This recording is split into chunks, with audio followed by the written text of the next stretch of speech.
विकसित भारत के शिल्पकार देश के यशस्वी प्रधानमंत्री श्री नरेंद्र मोदी जी से आप सबकी करतल ध्वनि के साथ निवेदन है कि वे इस अवसर पर हम सबका मार्गदर्शन करें। अपने संबोधन के लिए पधारे माननीय प्रधानमंत्री महोदय।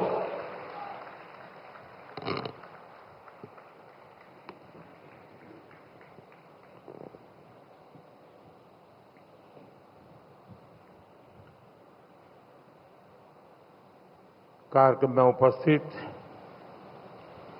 राजस्थान के राज्यपाल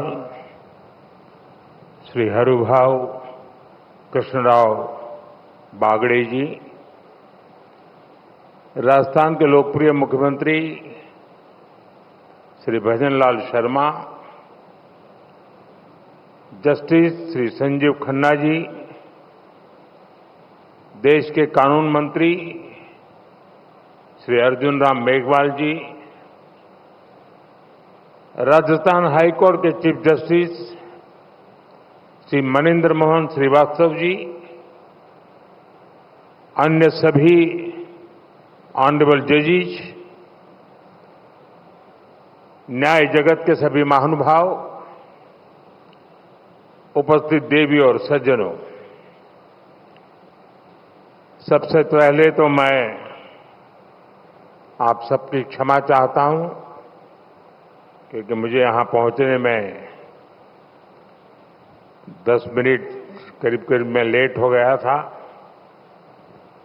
क्योंकि मैं महाराष्ट्र से निकला, लेकिन वेदर के कारण समय पर नहीं पहुंच पाया और इसके लिए मैं आप सबकी क्षमा चाहता हूं। साथियों, मुझे खुशी है कि मैं आज राजस्थान उच्च न्यायालय के प्लेटिनम जुबिली समारोह में आप सबके बीच आने का मुझे अवसर मिला है। राजस्थान हाईकोर्ट के 75 वर्ष ऐसे समय में हुए हैं जब हमारा संविधान भी 75 वर्ष पूरे करने जा रहा है। इसलिए ये अनेक महान लोगों की न्याय निष्ठा और योगदानों को सेलिब्रेट करने का उत्सव भी है। ये संविधान के प्रति हमारी आस्था का उदाहरण भी है। मैं आप सभी न्यायविदों को, राजस्थान के लोगों को इस अवसर पर बधाई देता हूं, उन्हें शुभकामनाएं देता हूं। साथियों, राजस्थान हाईकोर्ट के अस्तित्व से हमारे राष्ट्र की एकता का इतिहास भी जुड़ा है। आप सब जानते हैं, सरदार वल्लभ भाई पटेल ने जब 500 से ज्यादा रियासतों को जोड़कर देश को एक सूत्र में पिरोया था, उसमें राजस्थान की भी कई रियासतें थी। जयपुर, उदयपुर और कोटा जैसी कई रियासतों के अपने हाईकोर्ट भी थे। इनके इंटीग्रेशन से राजस्थान हाईकोर्ट अस्तित्व में आया, यानी राष्ट्रीय एकता ये हमारे जुडिशियल सिस्टम का भी फाउंडेशन स्टोन है। ए फाउंडिंग स्टोन जितना मजबूत होगा, हमारा देश और देश की व्यवस्थाएं भी उतनी ही मजबूत होगी। साथियों, मेरा मानना है न्याय हमेशा सरल और स्पष्ट होता है, लेकिन कई बार प्रक्रियाएं उसे मुश्किल बना देती हैं। ये हम सबकी सामूहिक जिम्मेदारी है कि हम न्याय को ज्यादा से ज्यादा सरल और स्पष्ट बनाएं। और मुझे संतोष है कि देश ने इस दिशा में कई ऐतिहासिक और निर्णायक कदम उठाए हैं। हमने पूरी तरह से अप्रासंगिक हो चुके सैकड़ों कॉलोनियल कानूनों को रद्द किया है।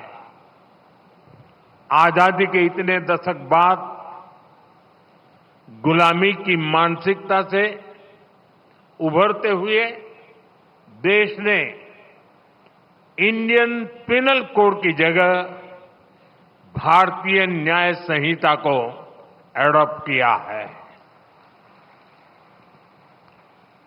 दंड की जगह न्याय, ये भारतीय चिंतन का आधार भी है। भारतीय न्याय संहिता इस मानवीय चिंतन को आगे बढ़ाती है। भारतीय न्याय संहिता हमारे लोकतंत्र को कॉलोनियल माइंडसेट से आजाद कराती है। न्याय संहिता की ये मूल भावना ज्यादा से ज्यादा प्रभावी बने, ये दायित्व अब हम सभी के सामने है। साथियों, बीते एक दशक में हमारा देश तेजी से बदला है। कभी हम 10 साल पहले 10वें पायदान से ऊपर उठकर दुनिया की 5th लार्जेस्ट इकोनॉमी बन गए हैं। आज देश के सपने भी बड़े हैं, देशवासियों की आकांक्षाएं भी बड़ी हैं। इसलिए ये जरूरी है कि हम नए भारत के हिसाब से नए इनोवेशन करें और अपनी व्यवस्थाओं को आधुनिक बनाएं। ये जस्टिस फॉर ऑल, इसके लिए भी उतना ही जरूरी है। हम देख रहे हैं क्या टेक्नोलॉजी हमारे जुडिशियल सिस्टम में इतना अहम रोल निभा रही है। आईटी रिवॉल्यूशन से कितना बड़ा बदलाव हो सकता है, हमारा ई कोर्ट्स प्रोजेक्ट इसका सबसे बड़ा उदाहरण है। आज देश में 18,000 से ज्यादा कोर्ट्स कंप्यूटराइज हो चुकी है। मुझे बताया गया है कि नेशनल जुडिशियल डेटा ग्रिड से 26 करोड़ से ज्यादा मुकदमों की जानकारी एक सेंट्रलाइज्ड ऑनलाइन प्लेटफॉर्म पर जुड़ चुकी है। आज पूरे देश की 3,000 से ज्यादा कोर्ट कॉम्प्लेक्सेस और 1,200 से ज्यादा जेलें वीडियो कॉन्फ्रेंस से जुड़ गई हैं। और मुझे खुशी है कि राजस्थान भी इस दिशा में काफी तेज गति से काम कर रहा है। यहां सैकड़ों अदालतें कंप्यूटराइज हो चुकी है। पेपरलेस कोर्ट्स, ई फाइलिंग, समन के लिए इलेक्ट्रॉनिक सर्विस, वर्चुअल हियरिंग की व्यवस्था, ये कोई सामान्य बदलाव नहीं है। हम एक सामान्य नागरिक के दृष्टिकोण से सोचें तो दशकों से हमारे यहां कॉर्ड के आगे चक्कर शब्द, कोई बुरा मत मानना, चक्कर शब्द मैंडेटरी हो गया था।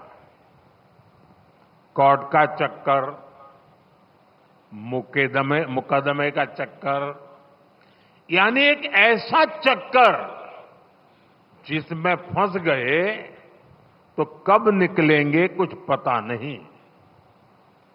आज दशकों बाद उस सामान्य नागरिक की पीड़ा को खत्म करने, उस चक्कर को खत्म करने के लिए देश ने प्रभावी कदम उठाए हैं। इससे न्याय को लेकर नई उम्मीद जगी है। इस उम्मीद को हमें बनाए रखना है। लगातार अपनी न्यायिक व्यवस्था में रिफॉर्म करते चलना है। साथियों, बीते कई कार्यक्रमों में आप सबके बीच मैंने लगातार मीडिएशन की सदियों पुरानी हमारी व्यवस्था का जिक्र किया है। आज देश में कम खर्चीले और त्वरित निर्णयों के लिए ऑल्टरनेटिव डिस्प्यूट मैकेनिज्म बहुत अहम रास्ता बन रहा है। वैकल्पिक डिस्प्यूट मैकेनिज्म की ये व्यवस्था देश में ईज ऑफ लिविंग के साथ ही ईज ऑफ जस्टिस को भी बढ़ावा देगी। कानूनों में बदलाव करके, नए प्रावधान जोड़कर सरकार ने इस दिशा में कई कदम उठाए हैं। न्यायपालिका के सहयोग से ये व्यवस्थाएं और ज्यादा सशक्त होगी। साथियों, हमारी न्यायपालिका ने निरंतर राष्ट्रीय विषयों पर सजगता और सक्रियता की नैतिक जिम्मेदारी निभाई है। कश्मीर से आर्टिकल 370 हटाने का देश के संवैधानिक एकीकरण का उदाहरण हमारे सामने है। सीए जैसे मानवीय कानून का उदाहरण हमारे सामने है। ऐसे मुद्दों पर राष्ट्रहित में स्वाभाविक न्याय क्या कहता है, ये हमारी अदालतों के निर्णयों से पूरी तरह से स्पष्ट होता रहा है। हाईकोर्ट से लेकर सुप्रीम कोर्ट तक न्यायपालिका ने अनेकों बार ऐसे विषयों पर राष्ट्र प्रथम, नेशन फर्स्ट के संकल्प को सशक्त किया है। जैसे आपको ध्यान होगा, अभी इसी 15 अगस्त को मैंने लाल किले से सेक्युलर सिविल कोड की बात की है। इस मुद्दे पर भले ही कोई सरकार पहली बार इतनी मुखर हुई हो, लेकिन हमारी जुडिशरी दशकों से इसकी वकालत करती आई है। राष्ट्रीय एकता के मुद्दे पर न्यायपालिका का यह स्पष्ट रुख न्यायपालिका पर देशवासियों में भरोसा और बढ़ाएगा। साथियों, 21वीं सदी के भारत को आगे ले जाने में जो शब्द बहुत बड़ी भूमिका निभाने वाला है, वो है इंटीग्रेशन। ट्रांसपोर्ट के मोड्स का इंटीग्रेशन, डेटा का इंटीग्रेशन, हेल्थ सिस्टम का इंटीग्रेशन। हमारा विजन है कि देश के जो भी आईटी सिस्टम अलग अलग काम कर रहे हैं, उन सभी का इंटीग्रेशन हो।